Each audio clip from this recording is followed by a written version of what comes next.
The moment Daniel looked up from his beach towel and locked eyes with Margaret Chen across the crowded shoreline, time seemed to freeze.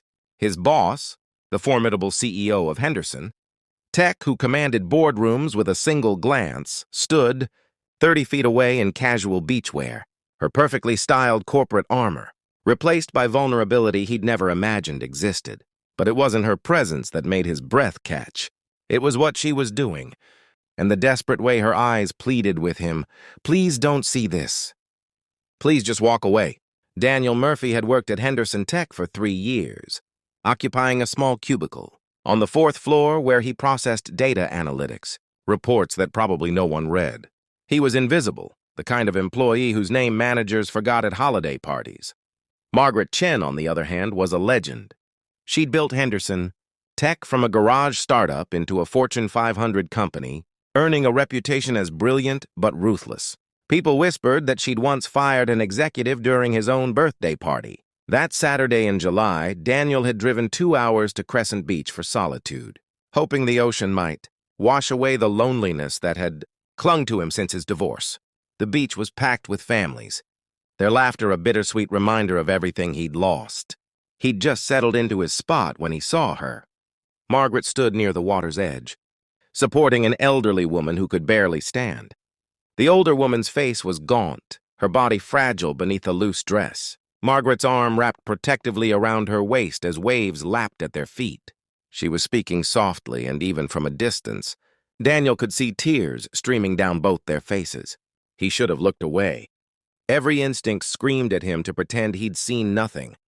This was clearly private, possibly humiliating for a woman who'd built her identity on invincibility. But something kept him rooted there, witnessing this crack in the armor. Then Margaret's head turned. Their eyes met. The fear that flashed across her face was primal. In that instant, she wasn't a CEO. She was simply a woman terrified of exposure, of judgment, of losing whatever carefully constructed wall separated her professional life from this raw human moment. Daniel raised his hand in a small wave, then deliberately turned his attention back to his book. His heart hammered as he forced his eyes to scan words he couldn't process. He could feel her watching him, calculating whether he'd become a liability, whether Monday morning would bring gossip that would tear through the office like wildfire. 10 minutes passed, then 20. Mr. Murphy? He looked up. Margaret stood before him, the elderly woman now seated in a beach chair several yards away, wrapped in towels. Up close, his boss looked exhausted, not the polished fatigue of long work hours, but something deeper, something that spoke of sleepless nights and impossible choices. Ms. Chen, he said, closing his book. I'm sorry, I didn't mean to intrude. That's my mother. The words came out flat, factual. She has stage 4 pancreatic cancer. 6 weeks ago, they gave her 2 months. She always loved the ocean. Margaret's jaw tightened. I'm telling you this because I'd rather control the narrative than wonder what assumptions you're making. Daniel set his book aside. I wasn't making assumptions. Everyone makes assumptions. Her voice carried that boardroom edge, but her eyes betrayed her. They were red-rimmed, desperate. So here's the truth. My mother raised me alone after my father left. She cleaned houses so I could go to college. She never complained, never asked for anything. And now she's dying and Her voice cracked. I can barely keep it together. So I bring her here on weekends because she wants to feel the ocean one more time. And I hold her while we both pretend she's not disappearing. The vulnerability in her confession hit Daniel like a wave. This woman who'd built an empire, who made grown executives nervous, stood before him completely exposed, and she was giving him ammunition that could destroy her reputation. How often do you come here? Daniel asked quietly. Margaret blinked, clearly expecting different questions. Every Saturday. It's the only day the nursing facility will release her into my care for extended hours. Daniel nodded slowly, then pulled out his phone. I'm going to come back next Saturday. I'll bring an umbrella, a good one that actually provides shade. And maybe one of those beach chairs with better back support. Your mom looks uncomfortable in that one. Margaret stared at him.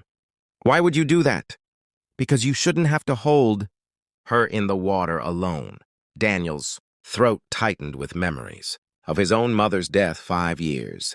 Earlier, how he'd faced those final months in isolation, how the weight of it had nearly crushed him, because watching someone you love die is unbearable, and because no one should have to carry that without help.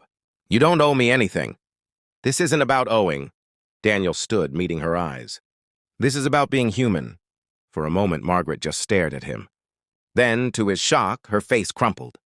Not the polished, controlled tears of a CEO who'd mastered emotional regulation, but the raw, ugly crying of someone who'd been holding everything inside for too long. She covered her face with her hands, shoulders shaking. Daniel didn't think. He simply stepped forward and let her collapse against his shoulder. This powerful woman who'd probably never shown weakness in her life, sobbing into the t-shirt of an employee whose name she'd likely never known before today. The next Saturday, Daniel arrived with an industrial beach umbrella, 2 premium chairs, a cooler full of ice water, and sunscreen rated for sensitive skin. Margaret's surprise quickly gave way to gratitude. He spent 3 hours helping Margaret walk her mother along the shoreline, supporting the older woman's other side, making terrible jokes that actually made her laugh. A sound Margaret later said she hadn't heard in months. It became their routine.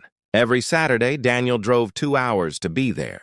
He learned that Margaret's mother, Lynn, had immigrated from Taiwan at 23 with nothing but determination. He heard stories about young Margaret studying by flashlight because they couldn't always afford electricity.